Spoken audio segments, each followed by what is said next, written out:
Doutor Humberto não só ganhou de melhor profissional naquilo que ele, se esmera em fazer, mas também como a pessoa mais bem vestida da noite. Parabéns 2 vezes. Deus te abençoe, meu amigo. Tá estiloso, você viu? Não vou lá nem consultar a saúde, vou lá consultar sobre moda. Ele é um lindo de Jesus. Diz assim a palavra do Senhor, Efésios capítulo de número 10, até o verso 13. Efésios 6, 10 ao 13. No demais, irmãos meus, fortalecei-vos no Senhor e na força do seu poder. Revesti-vos de toda a armadura de Deus, para que possais estar firmes contra as astutas ciladas do diabo. Porque não temos que lutar contra a carne e sangue, mas sim contra os principados, contra as potestades, contra os príncipes das trevas deste século, contra as hostes espirituais da maldade nos lugares celestiais. Portanto, tomai toda a armadura de Deus, para que possais resistir no dia mau, e havendo feito tudo, ficais, é muita gente para pouca voz, ficais, olha para alguém do seu lado, diga para ele assim, fique firme. Querido, o apóstolo Paulo escreve essa carta aos Efésios, e descreve em Atos capítulo 19, Lucas, o momento em que Paulo esteve nessa cidade. Uma cidade que tinha a deusa Diana dos Efésios como principal instrumento de adoração. Além de ser uma cidade fortificada, uma cidade poderosa financeiramente, Paulo escreve uma das cartas mais espirituais, uma das cartas mais poderosas, direcionadas pelo Espírito Santo. Laodiceia, Tiatira, Pérgamo, Éfeso, cidades que foram impactadas também e fazem como sendo municípios de Efésios. Eu quero dizer para você que o apóstolo Paulo, guiado pelo Espírito Santo, foi um dos maiores epicentros da idolatria passada. Levar ao coração dessas pessoas a pregação do Evangelho. Por isso, no capítulo 1 ao capítulo 3 de Éfeso, você vai ver a história do Evangelho. Você vai ver Paulo falando sobre paz, sobre Cristo, sobre a revelação máxima para a terra. Você vai ver ele dizendo sobre as suas experiências de poder e sobre a grande obra do Senhor e Salvador Jesus Cristo. Claro, também ele fala das suas prisões, mas o seu coração está carregado de alegria ao ministrar a Efésios as grandes revelações do Senhor. Por isso ele fala da profundidade, da largura. Ele vai tentar trazer Efésios para conhecer ainda mais essa grandiosa revelação de Deus para toda a terra. Do capítulo 4 ao capítulo 6, principalmente no capítulo 4, ele vai falar sobre a unidade. Nós somos um. Olhe para alguém do seu lado e diga, somos um em Cristo. Somos uma família, e essa mensagem de Paulo vai se fortalecendo no capítulo 4, levando ao coração da igreja, que a igreja recebeu dons e pessoas com talentos para um fim específico. Fortalecer a fé dos irmãos. É por isso que Deus levantou pastores, evangelistas, doutores, mestres e apóstolos. Ambos com o intuito de fortalecer a unidade da sua igreja. No capítulo 5, ele vai descrever a grande família de Deus relacionada à vida matrimonial. E ele diz, homens, vocês devem amar as suas esposas, como Cristo amou a igreja e se entregou por ela. Olhe para alguém que está do seu lado, que seja homem, e diga assim, se você for casado, ame a sua esposa. Se você não for, se prepare para amar a sua mulher até a morte, como Cristo amou. Isso é um mandamento, isso é uma ordem. Ele não está orientando na questão de dar um conselho humano, ele está dando um mandamento divino. É essa a ordem de Deus para o homem. E a mulher que honre e seja auxiliadora na missão que este homem tem. e os dois andando juntos serão, com certeza, com o cordão a terceira dobra do cordão que é Deus, inabaláveis. E isso é família. E é por isso que Paulo vem exortar a Efésios a respeitar a família. Somos uma família. Somos um só. No capítulo de número 6, ele descreve e fecha a sua carta aos Efésios, falando sobre o grande inimigo, aquele que quer destruir a família. Nós somos uma família, sim ou não? Sim ou não? Somos uma família. Nós não lutamos um contra o outro. E é isso que Paulo agora vai ensinar aos Efésios. E é isso que o Espírito Santo vem trazer a nós a reflexão nessa manhã. Ao exemplo de tantos filmes que assistimos sobre questões espirituais, Efésios vem mostrar que nós estamos vivendo em um mundo paralelo ao mundo espiritual. Hebreus, no capítulo de número 3, capítulo de número 11, a Bíblia vai dizer no verso 3, que Deus fez, no princípio, o mundo espiritual, aquilo que não se vê, e fez o mundo natural, aquilo que se vê. Então Deus é criador de ambos os mundos. E esses mundos coexistem paralelamente. Eles coexistem neste mesmo momento em que você respira. Tão real aquilo que você toca e aquilo que você se assenta é o mundo espiritual. A Bíblia vai dizer que as coisas acontecem antes no mundo espiritual de acontecerem no mundo natural. Exemplo disso, façamos o homem conforme a nossa imagem, conforme a nossa semelhança. Isso é liberado no mundo espiritual e se concretiza no mundo natural. Deus fez o mundo que existe de forma natural, para que os homens, feitos daquilo que é natural, massa do pó, água, mas sopro do Espírito do próprio Deus para viver, para que o homem tenha conexão com aquilo que é físico, matéria. Eu me locomovo neste lugar e toco nas coisas porque sou matéria. Como disse Jó, o homem tem dentro dele um espírito. Apesar de ser matéria e poder tocar nas coisas, eu também sou espírito. E por isso coexisto paralelamente nos dois mundos. É por isso que às vezes os homens são enganados por demônios. E eu falo da questão dos que se dizem mediadores do mundo espiritual e do mundo físico. Deus plantou uma semente e o seu espírito no homem, e por isso o homem tem sede de algo a mais. O homem deseja tocar algo a mais do que é natural. É preciso ter fé para entender um pouco de teoria da relatividade. Também, Einstein teve que ter fé para perceber isso e estudar e compreender algo que estava além da sua capacidade humana. Tudo que o homem chegou ao seu entendimento ou compreensão já existe no mundo espiritual. É por isso que Hebreus capítulo 8, Paulo vai dizer que o tabernáculo foi feito como cópia daquilo que já existia. Então, tudo que existe aqui é cópia de algo já existente no céu. Deus já havia feito um tabernáculo. Já existe um tabernáculo no céu. E é por isso que um tabernáculo é feito na terra, com o intuito de ensinar os homens a chegar-se à presença do Eterno. Isso é espiritualidade. Quando compreendemos e transcendemos ao entendimento humano. Para isso, precisamos de algo espiritual, conhecido como fé. Olha para alguém do seu lado e diga: você tem fé? É preciso fé para acreditar que Deus existe. E é por isso que a Bíblia diz: importa que quem se aproxima de Deus, creia primeiro que Ele exista. Segundo, que Ele é galardoador dos que o buscam. Então é necessário crer para poder tocar no mundo espiritual. Eu estou falando para você de coisas que transcendem a nossa capacidade de compreensão humana.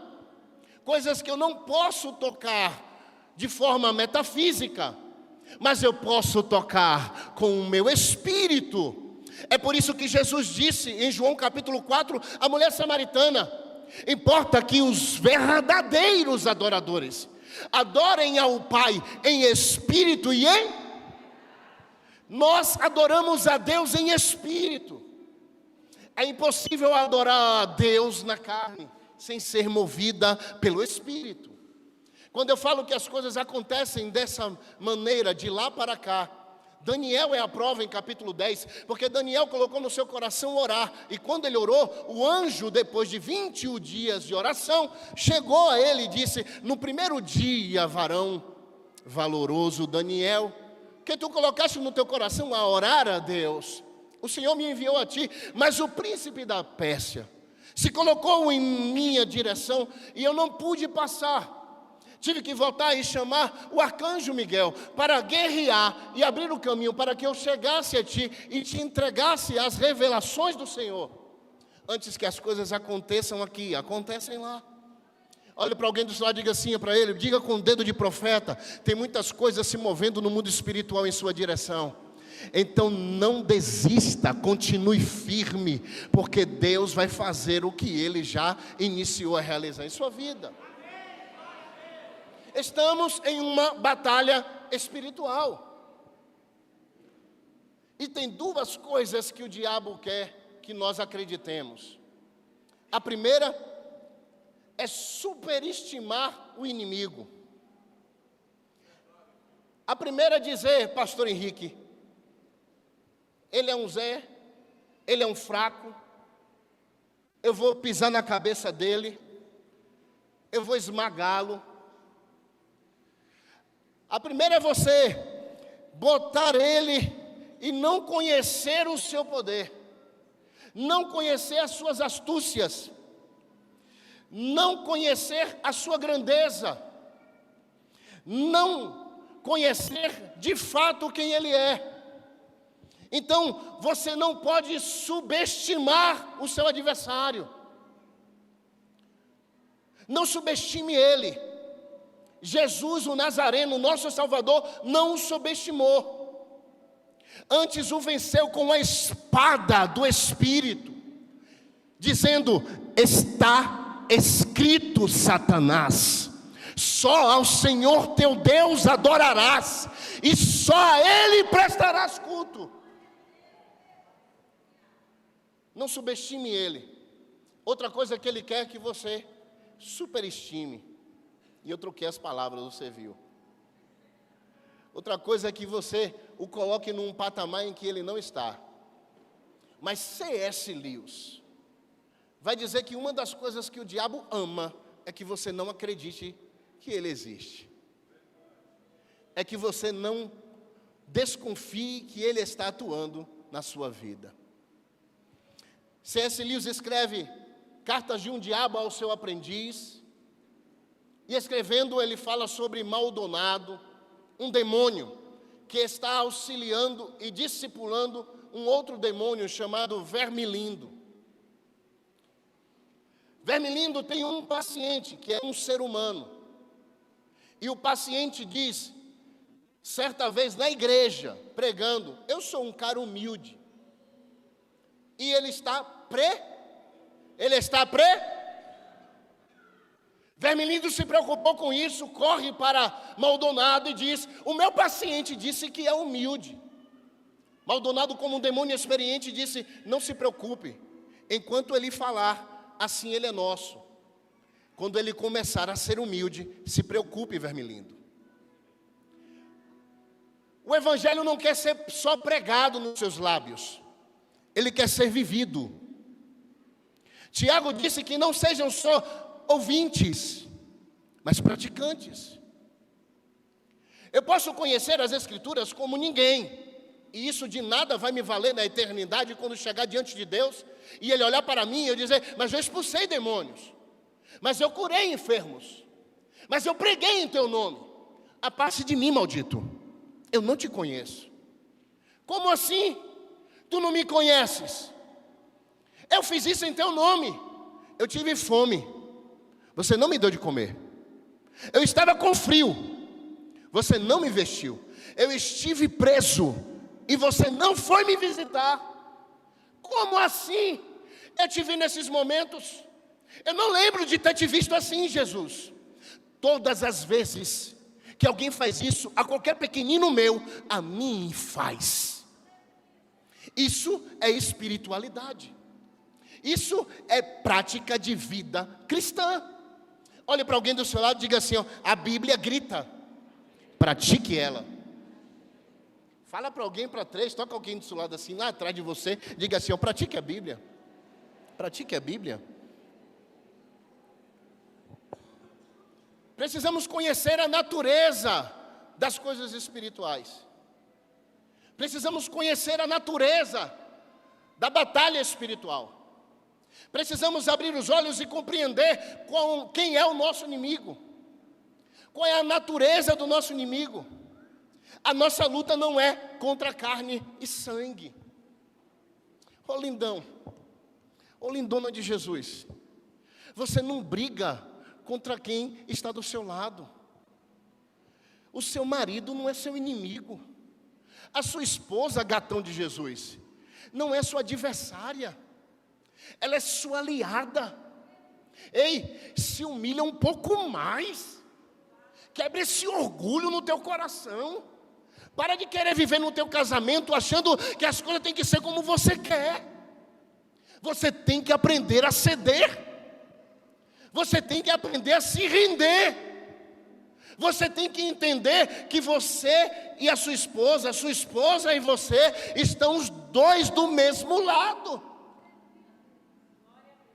Ei, vem para cá. Teu patrão é o teu inimigo. Teus filhos é o teu inimigo. O presidente da república é o teu inimigo. O teu amigo que maldisse de você é o seu inimigo. Ah, o pastor que te corrigiu, ele quer o teu mal, então ele é o teu inimigo. É isso que a Bíblia está dizendo. É isso? Quê? Hã? Não é? Então você está lendo a Bíblia certa. Não. Estas pessoas não são o seu inimigo. Estas pessoas, por mais que elas possam de alguma forma, pela sua natureza, ou por dardos de Satanás, ter te ferido, elas não são teu inimigo. É difícil de entender isso? Sim ou não? É difícil de entender isso, gente? É claro, a Bíblia está sendo clara. Muitas vezes as nossas lutas não são contra as pessoas. E aí, muitos odeiam, agridem, ferem, atacam, mas essas pessoas não são os verdadeiros inimigos que temos. Elas podem ter se colocado no caminho e o diabo as setou e elas, como Pedro, falaram algo que não provinha do céu. Repreendemos não a Pedro, mas repreendemos o que está por trás dele. O nosso verdadeiro inimigo é espiritual. O nosso verdadeiro inimigo é o diabo. É ele que quer destruir a sua unidade com o seu irmão na igreja. É ele que está na sua cabeça, odeie, ele não vale nada. Odile, como diz Tiririca. Essa mulher não vale nada. Meu Deus, essa mulher é metida, hein? Olha como ela chega na igreja, sai boçal. É o diabo lançando os seus dardos para contaminar o seu coração. Aquela fala linda que o pastor Henrique já ministrou várias vezes aqui. Não permita que alguém morra no seu coração. Não faça do seu coração um cemitério de seres humanos. Não é o propósito, querido. Jesus amou todos, até Judas. Pastor, mas Judas traiu. Eu vou ter que conviver com Judas? Sim. Muitas vezes eu falo com os jovens: pastor, como é que o senhor suporta fulano? Como é que o senhor, essa pessoa te traiu, essa pessoa fez isso, aquilo, outro, aprontou o diabo. E Judas não aprontou também? Ou você acha que Jesus não sabia que Judas roubava das ofertas?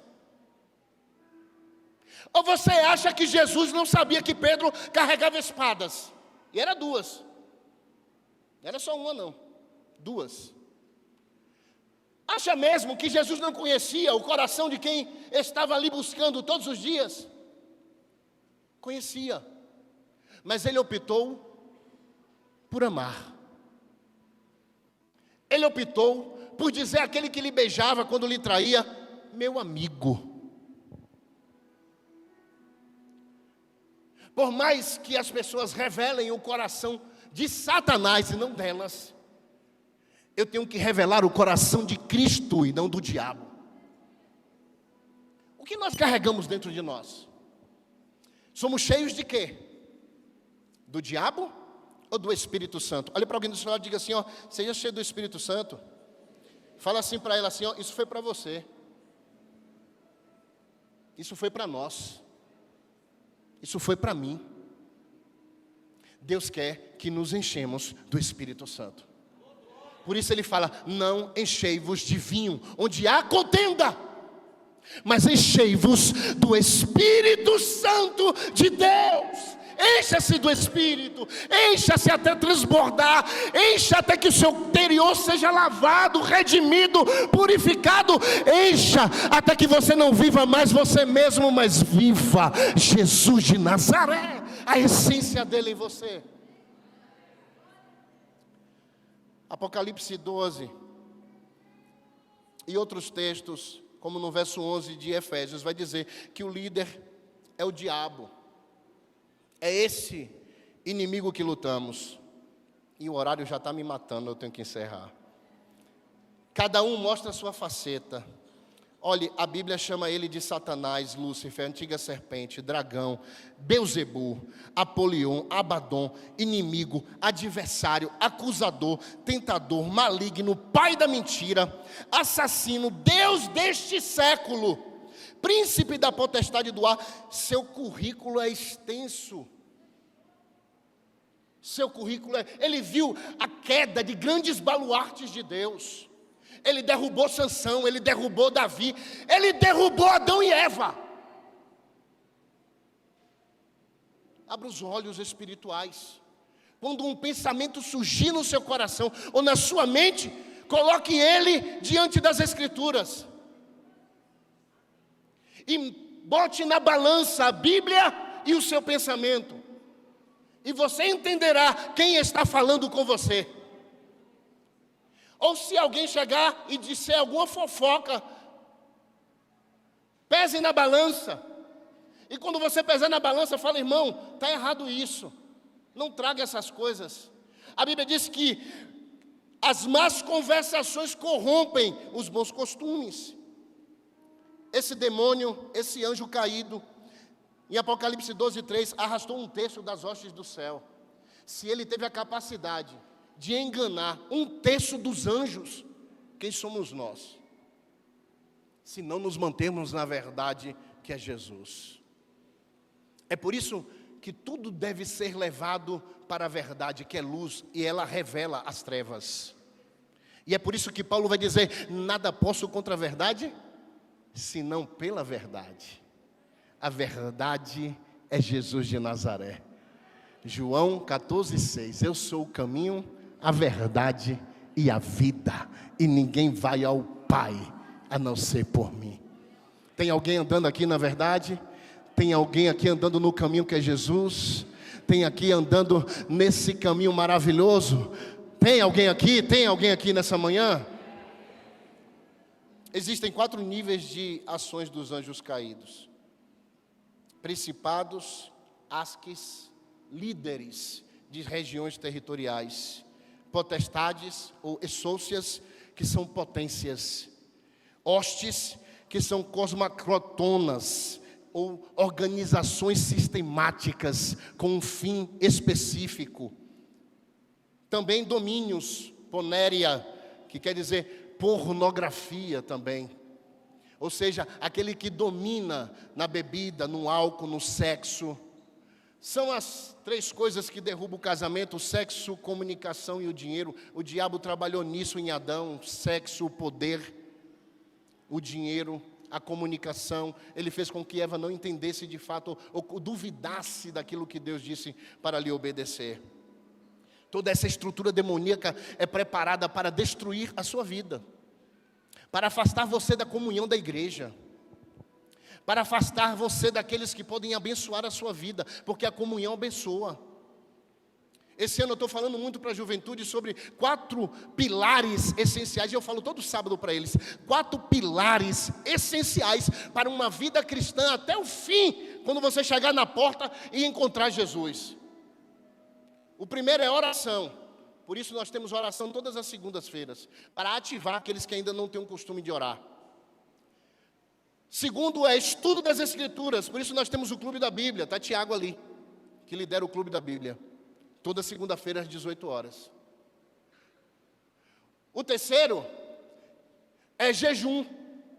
Se você não faz jejum, você está longe de ser um cristão, porque o jejum te treina a dizer não àquilo que a sua carne quer dizer sim. O quarto é para mim um dos mais poderosos: comunhão. Toque alguém do lado e diga assim: eu tenho comunhão com você. A comunhão nos protege, a comunhão nos guarda, a comunhão nos corrige, a comunhão nos traz de volta ao caminho se sairmos. A comunhão é a presença real e mais poderosa do Espírito Santo. Isso aqui é comunhão. É por isso que nós dividimos às vezes a igreja em GCs, pequenos grupos. Por quê? Porque ele gera comunhão. E a comunhão importa um com o outro. O que vai importar? Trazer para dentro. Quando eu tenho comunhão, eu trago o pastor Henrique, pastora Rosana, pastor Esdras, Karina, eu trago para dentro de mim, porque eu me importo com eles. Isso é comunhão. Tenha comunhão um com os outros, diz a Bíblia. E Satanás não suporta isso. Ele quer que você não tenha comunhão. Ele quer que você quebre a comunhão. Ele quer que você viva desraigados da igreja, porque Jesus é a videira verdadeira. João capítulo 15. Nós somos os ramos têm que estar na videira. Agora ambos, todos juntos, todos unidos. Não tem um ramo fora da videira, um ramo está próximo do outro. Todos são alimentados pela mesma fonte, pela mesma graça, pelo mesmo poder. Todos são salvos pelo mesmo Jesus Cristo. É por isso que Paulo vai dizer que Paulo plantou, Apolo regou, mas quem deu crescimento? Quem deu crescimento? Quem deu crescimento? Jesus. Porque é Jesus que alimenta a comunhão. É Jesus que fortalece a sua igreja. Conheça as características que o diabo usa. Conheça as características deles. Este Mundo Tenebroso, de Frank Perret, volume 1 e volume 2. Frank Perret vai narrar sobre as influências do demônio pelas nações. Uma ficção, mas ele narra quando os demônios organizados invadem uma cidade para destruir uma pequena igreja. Eles saem atacando. Olha só aquela irmãzinha lá, abandonada. Vamos atacar ela é a mais fácil. O diabo sabe trabalhar. Mas nós temos o poder do Espírito Santo sobre nossas vidas. E maior é o que está em nós do que o que está no mundo. Então, mesmo eles sendo malignos, mesmo eles sendo astutos, mesmo eles sendo maldosos, não são maiores do que aquilo que habita em nós. O diabo vai te tentar, vai te oprimir, vai querer dominar sua mente, vai querer possuir o seu corpo. ele vai fazer de tudo para impedir com que você continue em comunhão, em oração, em leitura da palavra e em jejum. Mas olha, nós estamos revestidos de um poder do alto. E quando qualquer coisa dessa vier contra mim, eu vou dizer: não, Satanás. Eu vou tirar a espada do Espírito Santo e vou dizer: aqui você não tem lugar, está escrito: eu estou convosco todos os dias até a consumação dos séculos. Você não vai parar a minha vida em Jesus. Olhe para alguém do céu e diga assim: você em Cristo é imparável. Eu já vou encerrar. Já deu meio-dia. Ciladas do diabo, mas eu quero narrar isso rapidamente para você guardar no seu coração. Ciladas do diabo contra a igreja. Ele furta a palavra semeada no coração. Mateus 13. Por que você acha que tantas pessoas vêm na igreja e não se convertem? Ou tantas pessoas ouviram você falar de Jesus e não se arrependem? Ele rouba a palavra. Ele coloca dúvida sobre a palavra ouvida. Será que é isso mesmo? Graças a Deus, nós temos uma teologia sã, pura. Quando o pastor Henrique, pregando aqui, narrou sobre Ezequiel 28 e Isaías 14, ele não falou aquilo que é só do coração dele. Ele não usou esses textos de forma sem conhecer o texto. É claro e é óbvio que o texto está falando a Tiro, a um rei. Mas, querido, a Bíblia chama isso de projeção profética. É aquilo que o profeta fala sem ter nele mesmo entendimento, compreensão. Ele está falando de uma coisa espiritual. O rei de Tiro é um anjo. O rei de Tiro foi forjado em pedras preciosas. Em rei de Tiro foi forjada a canção? Lógico que não. Agora isso é da cabeça dele? Não. Martinho Lutero ensinou isso. Agostinho de Hipona, no livro Cidade de Deus, ensinou isso. Não só ele, Tomás de Aquino, nas suas 5 vias, ele prepara uma delas só para defender o problema do mal. E ele narra a mesma coisa. Agora a internet está cheio de gente. Eu não vou falar não, segura minha boca. A pastora Rosana já levantou a cabeça e olhou para mim. Está cheio de gente que acha que conhece e sabe mais que todo mundo. Uns meninos que nem tirou a fralda ainda. E está falando de... Aí eu perguntei até esse dia: rapaz, está aí um cara que eu queria conhecer, melhor que Lutero, melhor que Agostinho de Hipona. Aí ele, eu não concordo com eles. Eu falei: pô, você é o cara. Pô, os caras eruditos, os caras construíram a teologia. Aí nós somos enganados por serpentes. É claro, não é ele, eu falei com carinho com ele. Mas o diabo continua a colocar dúvidas sobre as verdades eternas. E claro que é o diabo. Nele foi feita a música. E só para tentar terminar logo aqui, que eu já falei isso 3 vezes, mas vou terminar, eu juro. Diz que não pode jurar, né? Mas eu jurei, Senhor, eu vou terminar. Eu estava chegando e um jovem me parou ali e falou: pastor, qual é o problema de ouvirmos uma canção que é secular? Eu falei: tem alguns problemas. O primeiro, a música foi feita para Deus. Toda a musicalidade foi construída para Deus. Deus fez a música e fez no anjo que caiu. Ele era um grande músico, porque está lá, os saltérios, os tamborins foram criados em ti, no dia que te formei. Música, musicalidade. Ele caiu, Deus tomou a música dele. Porque a música, eu vou lhe provar isso, é uma conexão de Deus com a música, Ele ama isso. Aí Deus primeiro faz o homem, conforme a nossa imagem, conforme a nossa... Pronto, está lá.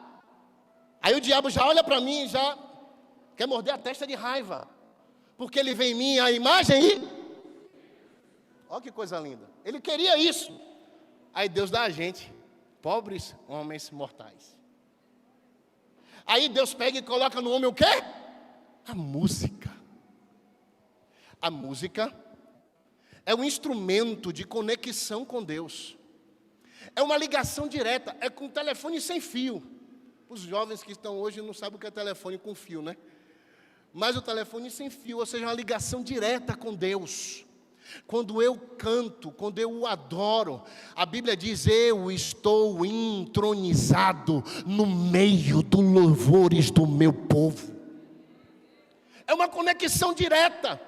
Então, quando eu canto, eu adoro alguém. Quando eu canto, eu posso adorar o meu filho. Quando eu canto, eu posso adorar a minha esposa. Quando eu canto, eu posso adorar a natureza. Quando eu canto, eu posso adorar inúmeras coisas. E é por isso que alguns artistas não conseguem lidar com a adoração, porque eles não foram feitos para serem adorados. O homem não suporta isso. E é por isso que tem artistas que se matam, se suicidam. Artistas grandes que chegaram ao cume da adoração mundial, se perderam em si mesmo, nas drogas, na depressão. Por quê? Porque se tornaram artigo de adoração. Só ao teu Deus adorarás, e só a Ele prestarás culto. Só Ele é digno, só Ele é exaltado, só Ele é o Criador dos céus e da terra. Não há outro, nem no céu, nem na terra, nem debaixo da terra vai acontecer alguém ter o poder e a sublime graça do eterno Deus. Ele é incomparável, Ele é inigualável. Pode ficar de pé, por favor. O diabo vai gerar insatisfação. Ele vai semear o joio no meio do trigo. Ele muitas vezes vai falar até no púlpito. Mas deixa eu te dizer uma coisa. Deus te revestiu de poder do alto. Deus te deu a armadura do Senhor. O capacete para proteger sua mente dos dardos. A couraça para guardar o seu coração das feridas e das pessoas que te machucam. O sapato para você não parar de pregar a palavra. A espada para você usar a palavra dele. E a fé para você acreditar naquilo que Ele tem na sua vida e nas mansões celestiais que te aguardam. Eu queria que você levantasse a sua mão mais alto que você puder. Mais alto que você puder. E que você possa declarar agora você mesmo o seu amor a esse Deus que te ama de uma forma tão poderosa. A esse Deus que não deixou o seu filho, mas entregou para resgatar você, para você ser uma família com Ele de novo. Diga a Ele a essência da sua adoração. Diga a Ele o quanto você o ama, diga a Ele o quanto você o adora, diga a Ele que Ele é o motivo de você sair da sua casa e vir aqui nessa manhã, porque você não veio cultuar homens, você não veio cultuar um louvor, você veio aqui dizer: Senhor, Tu és o meu Redentor, o meu Salvador, Tu és o meu baluarte, Tu és o meu Deus forte, Tu és a minha coluna de dia, Tu és a minha coluna de noite, Tu és quem guarda a minha casa, Tu és quem guarda os meus filhos, Tu és quem tem a minha vida em Tuas mãos, Tu és o eterno e bom Deus.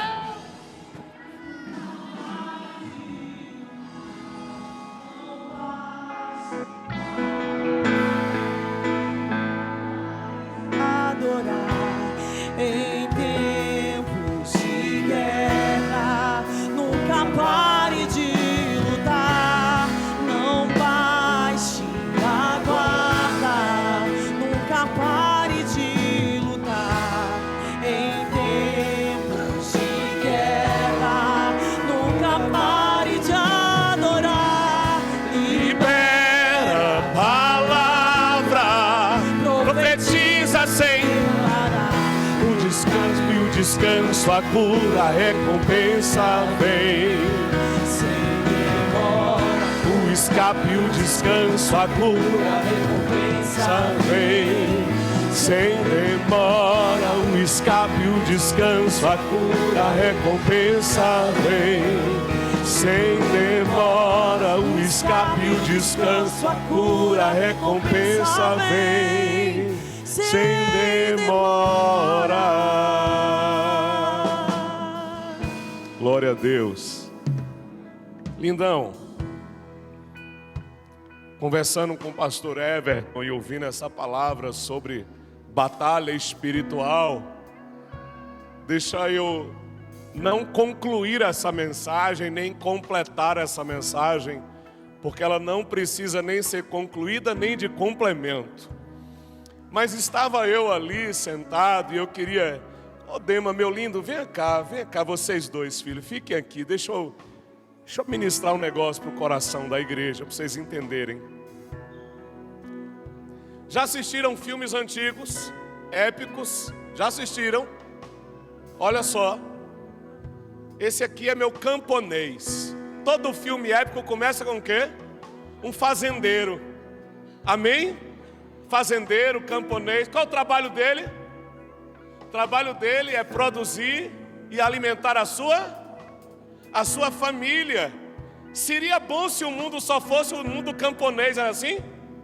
Aí o filho começa bonito, aquele filme bonito, o camponês é casado, o camponês tem filhos, o camponês tem uma fazenda.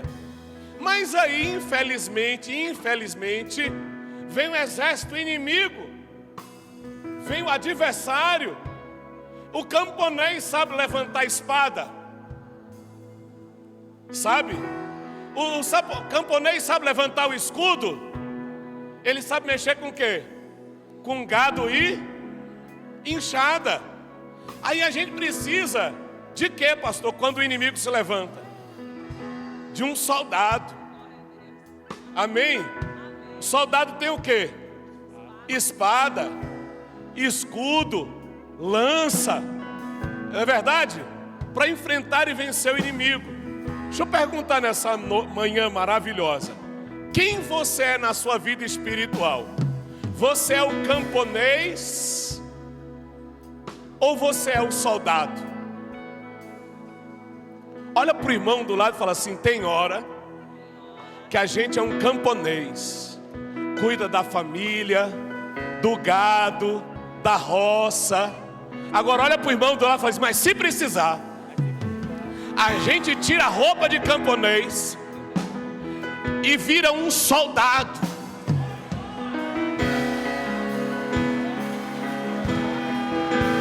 Para batalhar, para pelejar.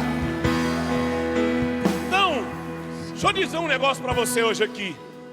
O camponês só vai dormir tranquilo porque de vez em quando ele é soldado. Então hoje, nessa manhã de hoje, os camponeses estão aqui.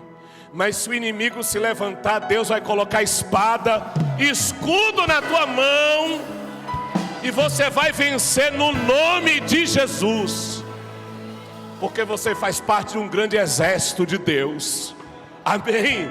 Tome posse dessa palavra que foi pregada nessa manhã. Porque toda batalha espiritual na sua vida está vencida em nome de Jesus.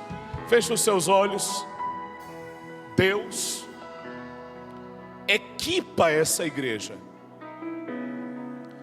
O escudo da fé, a espada do Espírito, a couraça da justiça, a preparação do Evangelho nos pés e o capacete da salvação. Eu peço sobre cada família, sobre cada casa, sobre cada irmão e sobre cada irmã, que o Senhor venha nesta manhã armando, equipando e fortalecendo, porque nenhuma arma forjada, e assim declaramos como igreja, nenhuma arma forjada contra a tua casa, contra a tua família, contra os teus e contra aquilo que Deus colocou na tua mão, prevalecerá em nome de Jesus.